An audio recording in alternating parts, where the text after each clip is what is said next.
और भाई लोग क्या हाल चाल है यार। आज की इस वीडियो में हम लोग बात करने वाले हैं all in one liquid coolers के बारे में, जो तुम्हारे एआईओ होते हैं, जो पिछले 2 साल से बहुत पॉपुलर हो गए हैं। जब से कंपनियां 10-10 हज़ार 12-12 हज़ार के एआईओ निकालने लगी हैं, तब से लोग उसको एस्थेटिक्स के लिए ख़रीदने लगे हैं भाई। RGB cooler cool. अब देखो, जब से ये लिक्विड कूलर तुम्हारे एआईओ बहुत पॉपुलर होना शुरू हुए, तब से एक कॉन्फ्लिक्ट अराइज हो गया कि भाई माउंट कैसे करना है रेडिएटर, तुम्हारा एआईओ माउंट कैसे करना है, ऊपर करना है, आगे करना है, नीचे करना है। तो ये जानने के लिए तुमको ये समझना पड़ेगा कि तुम्हारा एआईओ काम कैसे करता है। अब देखो, ये है एक एआईओ, ठीक है। अब इसके कुछ पार्ट्स हैं। जो तुम्हें पाइप्स दिख रही हैं, ये तुम्हारा ठंडा पानी सीपीयू तक लाती हैं और गर्म पानी सीपीयू से ले जाती हैं, ठीक है। जो तुम्हें गोल गोल सा दिख रहा है, वो है तुम्हारा सीपीयू ब्लॉक, जिसमें एक मेटल प्लेट लगी होती है, जो तुम्हारे सीपीयू के ऊपर लगती है, और उसी में मोस्ट केसेस में एक पंप भी लगा होता है, जो पानी को पुश करता है वापस। जो तुम्हें ब्लैक दिख रहा है, वो है एक कंटेनर जिसमें तुम्हारा लिक्विड स्टोर होता है, जो तुम्हारा सीपीयू को ठंडा करता है। अब ये जो लिक्विड होता है, ये मोस्टली तुम्हारा ग्लाइकॉल और डिस्टिल्ड वाटर के कॉम्बिनेशन से बना होता है, ठीक है। और ये जो तुम बीच में ब्लैक सा देख रहे हो, ये है तुम्हारे फिन्स, जिसमें से गर्म वाटर फ्लो होता है ताकि वो ठंडा हो सके, जो तुम्हारे पंखे करते हैं। अब देखो, ये तो मैंने बता दिया कि सारी चीज़ें क्या क्या काम करती हैं, लेकिन अब ये काम करती कैसी हैं। तुम्हारे जो पाइप्स जो तुम्हें दिख रही हैं, वो पाइप इंडिविजुअल टैंक से कनेक्टेड होती हैं, ठीक है। एक तुम्हारा इनलेट का टैंक होता है, जिसमें गर्म पानी सीपीयू से आता है। एक तुम्हारा आउटलेट का टैंक होता है, जिसमें ठंडा पानी तुम्हारे रेडिएटर से जाता है। बाय द वे, अगर मैंने ना बताया हो तो वो काले काले जो तुम्हारे रेक्टेंगुलर सा दिख रहा है, उसको रेडिएटर कहते हैं।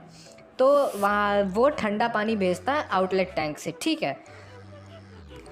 अब जब तुम्हारा ठंडा पानी सीपीयू में जा रहा है, तो जो तुम्हारी मेटल प्लेट्स होती हैं सीपीयू के जस्ट ऊपर जो लगी होती है, उसमें मेटल फिन्स, मतलब उसमें फिन्स का एक डिज़ाइन बना होता है, ताकि जो तुम्हारा वाटर है उसका सरफेस एरिया बढ़ जाए और वो ज़्यादा हीट अपने साथ ले जा सके, ठीक है। अब तुम्हारा पंप पानी को वापस भेज देता है इनलेट के टैंक में। यहाँ से पानी जो है तुम्हारे फिन्स में फ़्लो होना चालू होता है। जो तुम्हारे फिन्स हैं, ये बहुत कंजस्टेड डिज़ाइन के होते हैं, ताकि जो तुम्हारा वाटर है, जो तुम्हारा गरम लिक्विड है, उसको ज़्यादा डिस्टेंस ट्रैवल करनी पड़े और उसको ठंडा होने का ज़्यादा टाइम मिले, ठीक है। अब देखो, यहाँ पे काम आते हैं तुम्हारे पंखे। देखो, तुम्हारा पानी फ़्लो हो रहा है, तो इवेंचुअली तो वो ठंडा ही हो रहा है। तुम्हारे पंखे इस प्रोसेस को थोड़ा एम्पलीफाई कर देते हैं, बूस्ट कर देते हैं। तुम्हारे पंखे उस पानी को थोड़ा जल्दी ठंडा कर देते हैं। तो ये पानी इन फिन्स से फ़्लो होते होते पूरा एंड तक जाता है। उसके बाद नीचे से फ़्लो होते होते वापस आउटलेट के टैंक में आता है, जहाँ से ठंडा पानी वापस सीपीयू ब्लॉक पे जाता है।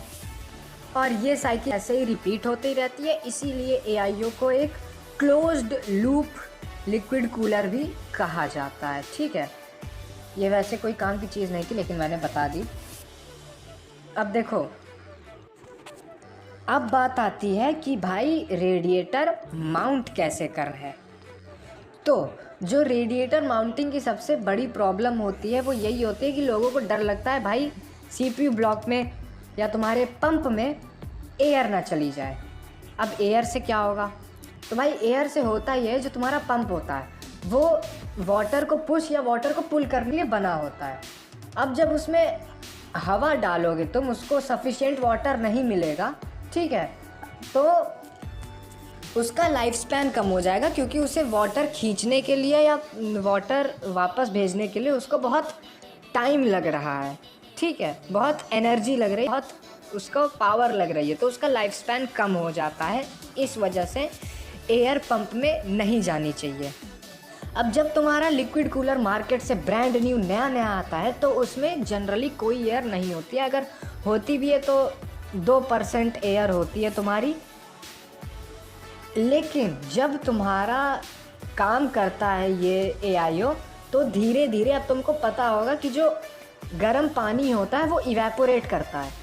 इसी तरीके से जो तुम्हारे एआईओ में लिक्विड होता है वो धीरे धीरे इवेपोरेट करता है। अब देखो ये सुन के फट मत जाना, क्योंकि 1-2 महीने में नहीं इवेपोरेट होता है, लगभग उसको शुरू होने में 1.5-2 साल लगते हैं और आराम से इसका लाइफ स्पैन चलता है। मतलब अगर तुम एक लिक्विड कूलर को नॉर्मल कंडीशंस में यूज़ करोगे तो 5-6 साल आराम से नो इश्यूज़ के साथ तुम्हारा चल जाएगा।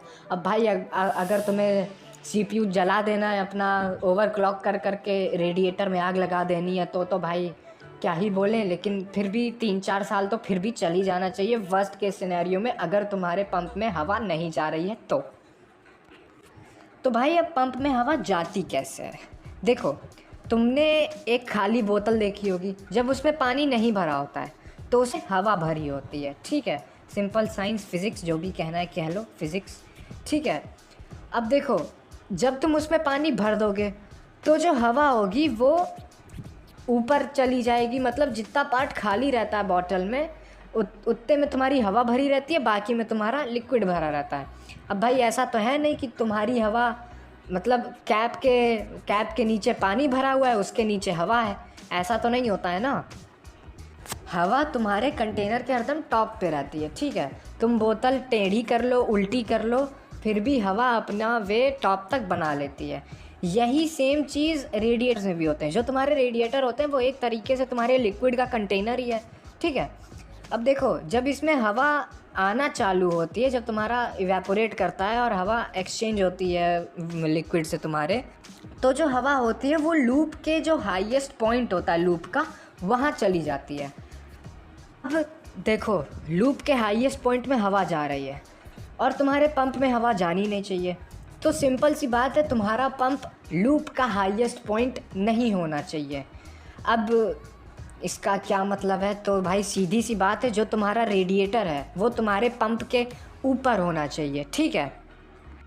अब जो तुम्हारा बेस्ट केस सिनेरियो होता है वो तो यही होता है कि तुम अपने रेडिएटर को कैबिनेट के ऊपर लगा लो और पंप तुम्हारा रेडिएटर के नीचे रहेगा, ठीक है, जैसे बहुत सारे लोग माउंट करते हैं। उसके बाद होता है कि भाई तुम आगे इन फ्रंट माउंट कर लो अपना रेडिएटर, या तुम्हारा बड़ा केस है O11 डायनेमिक जैसा, तो भाई साइड में माउंट कर सकते हो। लेकिन कभी भी गलती से भी तुम्हें कभी भी अपना रेडिएटर नीचे नहीं माउंट करना है, ठीक है। अब देखो, होता क्या है कि जो सबसे बड़ी प्रॉब्लम आती है वो है तुम्हारी हवा पंप में नहीं जानी चाहिए। तो इसका सिंपल सॉल्यूशन है कि भाई पंप से रेडिएटर ऊपर कर लो। तो जो तुम्हारा रेडिएटर सीपीयू के ऊपर लगा रहता है, तो तुम्हारा रेडिएटर हॉरिजॉन्टल वे में लगा है, वहाँ पे हवा एक बहुत पतली सी लेयर बना लेगी। जैसे तुम बोतल को टेढ़ा करते हो और हवा उसके ऊपर लेयर बनाती है, उसी तरीके से रेडिएटर में भी हवा एक पतली सी लेयर बना लेगी। ये तुम्हारा बेस्ट ऑप्टिमल, मतलब बेस्ट केस सिनेरियो जिसे तुम कह सकते हो एआईओ माउंट करने का, वो होता है। दूसरा कि भाई लोग आगे फ्रंट माउंट करते हैं, और फ्रंट माउंट में जब कोई पाइप ऊपर से ले आता है तो भाई लोग उसकी जान खा जाते हैं। देखो, पाइप ऊपर से लाना गलत नहीं है।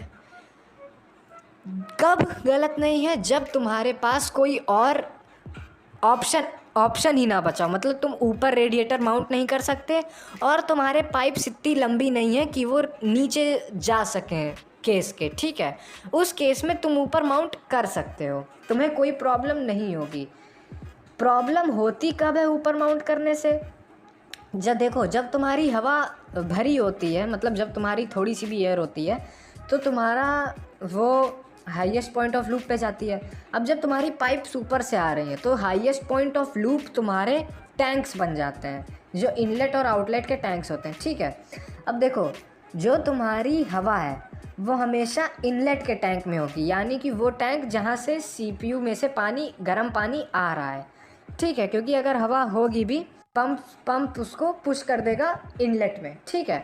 अब होगा क्या कि देखो, वाटर तो तुम्हारा फिन्स से फ्लो होता रहेगा, लेकिन हवा नीचे नहीं जाएगी कभी। हवा तुम्हारी ऊपर ही मेंटेन रहेगी और तुम्हारा पानी नीचे फ्लो होता रहेगा।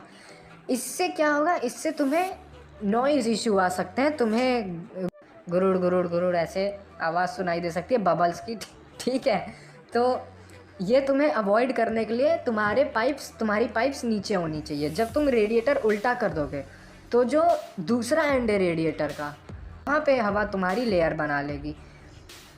अब देखो, कुछ भी हो जाए, नीचे रेडिएटर नहीं माउंट करना है।